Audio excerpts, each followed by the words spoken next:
Hello student, last video में हमने इस लेसन का फर्स्ट पार्ट किया था। आज हम नेक्स्ट पार्ट करेंगे।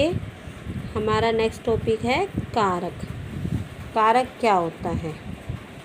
वाक्य में क्रिया तथा संज्ञा सर्वनाम के बीच पाए जाने वाले शब्दों को कारक कहते हैं। परसर्ग क्या होते हैं? संज्ञा या सर्वनाम का संबंध क्रिया या दूसरे शब्दों से बताने हेतु जिन चिन्हों का प्रयोग किया जाता है वे परसर्ग कहलाते हैं, जैसे ने, को, में, पर आदि। कारक के 8 भेद होते हैं: कर्ता कारक, कर्म कारक, करण कारक, संप्रदान कारक, अपादान कारक, संबंध कारक, अधिकरण कारक और संबोधन कारक। ये हैं कारक के परसर्ग। कर्ता ने, पहचान के लिए किससे, किसने, कौन। कर्म को, करण से, संप्रदान के लिए को या हेतु, अपादान से अलग होने के अर्थ में, संबंध का, के, की, रा, रे, री, अधिकरण में, पर, संबोधन अरे, ओ, रे। कर्ता कारक संज्ञा या सर्वनाम के उस रूप को कर्ता कारक कहा जाता है जिससे क्रिया के करने वाले का बोध होता है, जो कार्य करता है। यद्यपि कर्ता कारक की मूल विभक्ति ने है, पर कभी कभी यह अन्य विभक्तियों के साथ भी आता है, जैसे यात्री को दूर जाना था, रोगी से बैठा भी नहीं जा रहा, बच्चों द्वारा निबंध लिखा गया। ने विभक्ति का प्रयोग सकर्मक क्रियाओं के साथ भूतकाल में किया जाता है, जैसे राम ने खाना खाया, राम दौड़ा। अगला हमारा है कर्म कारक। जिस शब्द पर क्रिया का प्रभाव पड़े उसे कर्म कारक कहते हैं। माँ बच्चे को बुला रही है, ये और एग्जाम्पल दिए हुए हैं। कर्म कारक की विभक्ति को है। हिंदी में कर्म कारक का प्रयोग को विभक्ति के साथ तथा इसके बिना भी किया जाता है। वह खाना खाता है, उसने पौधे को पानी दिया। को का प्रयोग प्राणीवाचक कर्म के साथ ही होता है, अप्राणीवाचक संज्ञाओं के साथ प्राय नहीं। कई वाक्यों में 2 कर्म होते हैं, जैसे ख वाक्य में उसने पौधों को पानी दिया। किसे पानी दिया? पौधों को। क्या दिया? पानी। को विभक्ति रहित वाक्य में क्या तथा कहाँ लगाकर प्रश्न करने पर जो उत्तर मिले वह कर्म होता है, चाहे कर्म वाक्य में लिखा हो या न लिखा हो। जैसे वह पढ़ता है, वह क्या पढ़ता है? अखबार, चिट्ठी, उपन्यास, कहानी आदि, ये सभी कर्म है। करण कारक कर्ता जिस साधन की सहायता से काम करता है उसे करण कारक कहते हैं। मनोज ने पेंसिल से चित्र बनाया, वह कार द्वारा घर पहुंचा। करण कारक की विभक्ति से, द्वारा, के द्वारा तथा के साथ होती है।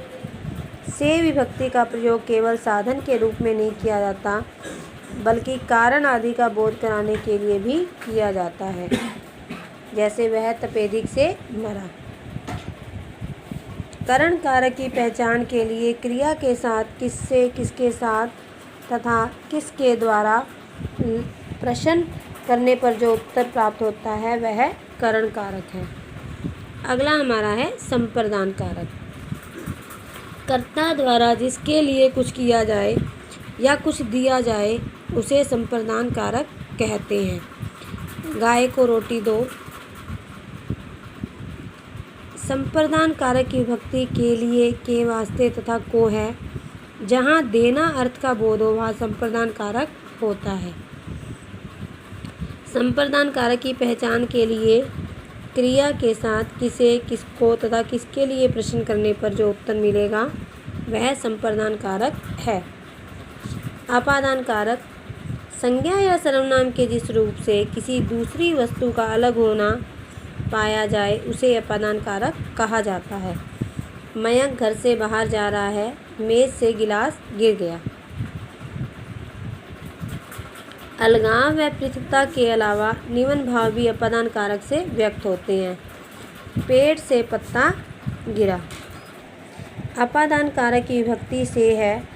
अपादान कारक की पहचान के लिए क्रिया के साथ कहाँ से प्रश्न करने पर जो उत्तर प्राप्त होता है वह अपादान कारक है।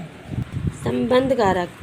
संज्ञा के जिस रूप से एक वस्तु का दूसरी वस्तु से संबंध पता चले उसे संबंध कारक कहते हैं। हरीश पेड़ की आड़ में छिपा बैठा है। संबंध कारक की विभक्ति का, के, की, रा, रे, री है। संबंध कारक की पहचान के लिए संज्ञा या सर्वनाम के साथ किसका, किसकी, किसके, किसने आदि प्रश्न लगने पर जो उत्तर मिले वह संबंध कारक है। अगला हमारा है अधिकरण कारक। संज्ञा या सर्वनाम के जिस रूप से क्रिया के आधार का बोध हो उसे अधिकरण कारक कहते हैं।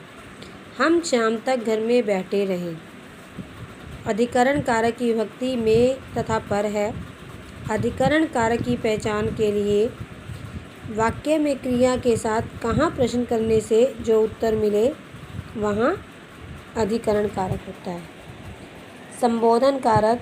जो संज्ञा शब्द किसी को बुलाने, पुकारने, संबोधित करने के लिए प्रयोग किए जाते हैं उन्हें संबोधन कारक कहते हैं। जैसे, अरे माँ आप कहाँ जा रही हैं?